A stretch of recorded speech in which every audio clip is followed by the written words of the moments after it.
Les mouvements patriotiques à travers l'Europe, avec la France, la Hongrie et la Slovaquie en tête, semblent avoir porté ce que certains décrivent déjà comme le coup décisif contre la domination bureaucratique de Bruxelles. Pour de nombreux observateurs critiques, ce moment pourrait marquer l'ouverture d'une période où l'Union européenne, telle qu'elle fonctionne aujourd'hui, commence à vaciller, tandis qu'Emmanuel Macron apparaît davantage comme un allié affaibli, pris dans la tempête, que comme un dirigeant maîtrisant la situation. Restez attentifs, car ce qui se cache dans la lettre qui circule actuellement pourrait bien vous étonner.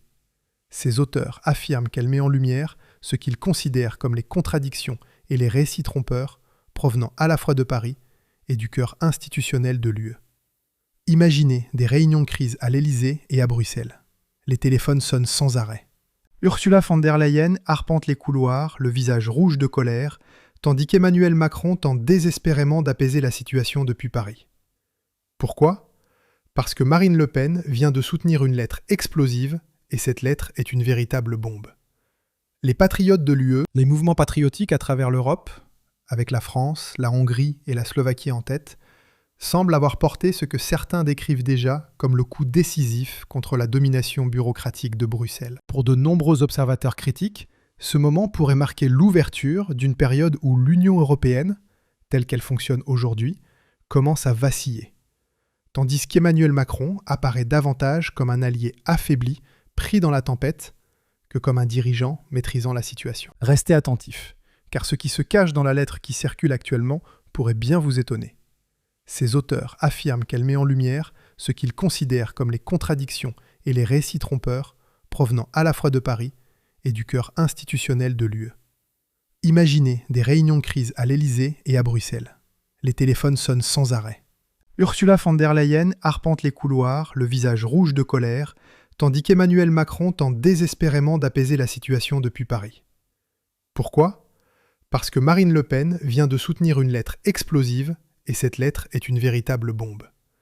Les patriotes de l'UE, la France, via le RN, la Hongrie et la Slovaquie, ont envoyé conjointement une lettre ouverte à Ursula von der Leyen, soutenue par des députés du RN au Parlement européen. Le message est clair. Ils exigent sa destitution immédiate.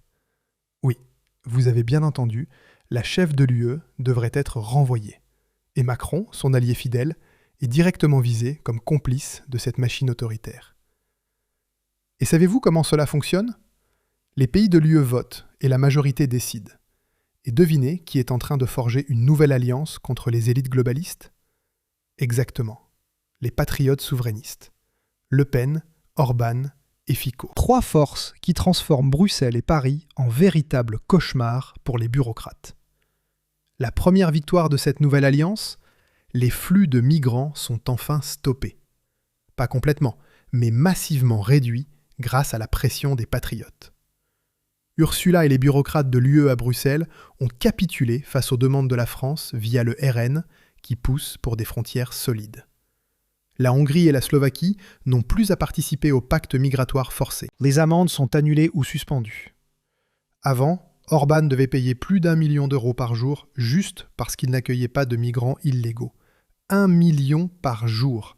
C'était du chantage pur, et Macron applaudissait depuis l'Élysée. Maintenant, c'est fini. Les sales méthodes de Bruxelles sont arrêtées, et Le Pen clame victoire pour les peuples souverains. Les patriotes ont marqué le premier point. Mais ce n'est que le début. La France, via Marine Le Pen, planifie un nouveau bloc anti-guerre en Ukraine avec la Hongrie et la Slovaquie. Paris veut renforcer ses alliances à Bruxelles. C'est ce que disent les proches de Le Pen au Parlement européen. Ils l'ont fait ensemble en soutenant cette lettre. Ils veulent que von der Leyen démissionne, et Macron avec elle, pour leurs échecs cuisants. Le Pen espère s'allier avec Robert Fico, le Premier ministre slovaque, qui partage son scepticisme sur l'aide illimitée à Kiev, ainsi qu'avec d'autres forces populistes en Europe centrale. Ils veulent coordonner leurs positions avant les sommets de l'UE, mener des discussions préalables et agir en bloc unifié.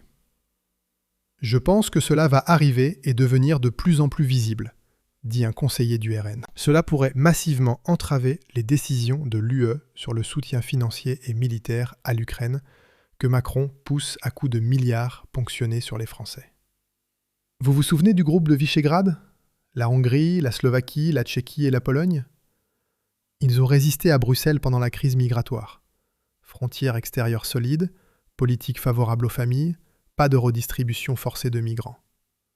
À l'époque, la Pologne menait l'alliance. Mais après l'invasion russe en Ukraine, le V4 s'est effondré. La Pologne est devenue pro-Ukraine sous Tusk. La Hongrie est restée sceptique. Maintenant arrive le nouveau bloc patriotique, avec la France en pointe, sans la Pologne. Donald Tusk est un fervent partisan de l'Ukraine et ne pactisera jamais avec Le Pen ou Orban. Mais Fico partage les vues de Le Pen.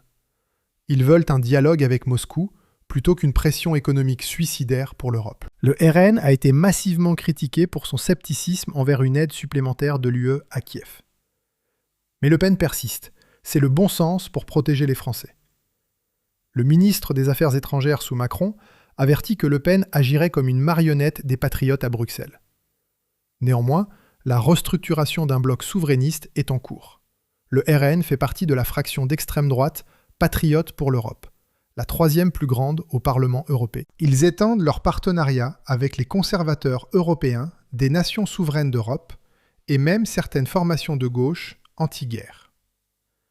Et maintenant, le coup de tonnerre. Même le PPE, le parti de centre-droit, pourrait se retourner contre von der Leyen, affaibli par le vote de défiance au Parlement européen. La majorité centriste qui l'a réélu pourrait s'effriter sous la pression des sondages, où 6 Français sur 10 veulent sa démission après l'accord commercial Mercosur qui ruine nos agriculteurs. Le think tank français proche du RN a bâti une énorme présence à Bruxelles depuis 2022. Ils ont un réseau transatlantique influent, dangereux pour Bruxelles et Macron. Le Pen doit consolider son avance pour 2027. Le parti de Macron est en chute libre dans les sondages, mais ses conseillers disent qu'il en prend note, que la campagne sera dure et que Bruxelles mène une campagne coordonnée pour renverser les patriotes français. La Commission européenne prétend que les fonds sont gelés pour des violations de l'état de droit, pas pour des raisons politiques. Mais tout le monde sait que c'est un mensonge. Il s'agit de punir ceux qui disent non à l'immigration massive et à la dette explosive. Même des commissaires européens sont défendus par Le Pen contre des accusations bidons. Les médias les accusent d'espionnage ou de corruption. Mais ce ne sont que des campagnes de diffamation pour dépeindre la France patriote comme déloyale. « Nous voulons en faire partie », dit Le Pen. « Nous sommes membres du club, mais pas des vassaux. » Bruxelles, Strasbourg et Paris sont en ébullition. Réunions de crise, appels téléphoniques. Ce qui était autrefois impensable se produit en temps réel. Marine Le Pen a fait un pas que personne dans la direction de l'UE n'attendait. Soutenir cette alliance et exiger la transparence. Cela ébranle l'Union dans ses fondements. Ce n'est pas de la politique comme d'habitude, c'est un tournant dans un thriller à enjeu élevé. L'annonce de Le Pen est un défi direct à l'autorité de Bruxelles et de Macron. Imaginez Le Pen devant l'Assemblée disant à toute l'UE « au diable », sans grandiloquence. C'était calculé, délibérément destructeur. Elle a dit « La France n'aurait jamais rejoint l'UE en 2005 si elle avait déjà été ce monstre contrôlant. » C'est comme dire à un partenaire commercial « Si j'avais su ce que tu deviendrais, je n'aurais jamais travaillé avec toi. » Et maintenant, le mot « Frexit » n'est plus murmuré. Il est discuté ouvertement, sérieusement, avec intensité. Cela rend les politiciens professionnels nerveux. Qu'est-ce que cela signifie ? Un principe fondamental de l'UE est remis en question. Une fois dedans, toujours dedans. Si la France peut sortir, qui sera le suivant ? L'Italie ? Les Pays-Bas ? L'Autriche ? Les dominos pourraient tomber à une vitesse fulgurante. Pourquoi cela arrive-t-il ? Parce que Bruxelles mène une guerre économique contre les patriotes, avec Macron comme porte-parole. Plus de 30 milliards d'euros gelés pour la Hongrie et en France, des sanctions indirectes via des taxes européennes qui écrasent nos ménages. Mais Paris ne reçoit rien en retour. Pourquoi ? Parce que Le Pen ne danse pas au son de la flûte de Bruxelles. Système judiciaire indépendant ? Non merci. Politique sociale souveraine ? Non merci. Idéologie woke imposée ? Absolument pas. La réponse de Bruxelles ? Strangulation financière. Pendant que le champagne coule à Bruxelles, les hôpitaux français attendent de l'argent. Les écoles tombent en ruine. Les projets d'infrastructures stagnent. Les familles luttent. Tout cela parce que Macron refuse de résister. Mais Le Pen ne cède pas. Elle en rajoute une couche.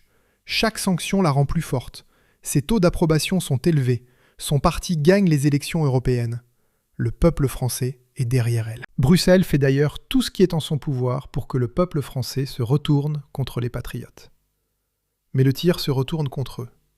Chaque sanction confirme la thèse de Le Pen. L'UE est un super-État autoritaire.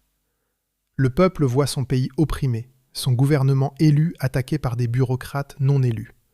Résultat, ils la soutiennent encore plus fortement. Et si la pression ne marche pas ? Et si les sanctions ne font que rendre la France plus déterminée ? Et si d'autres pays pensent, peut-être ont-ils raison ? La France a une loi contre les contenus gender dans les écoles. Les parents veulent protéger leurs enfants de l'endoctrinement populaire en France. Bruxelles réagit comme s'il s'agissait d'un crime de guerre.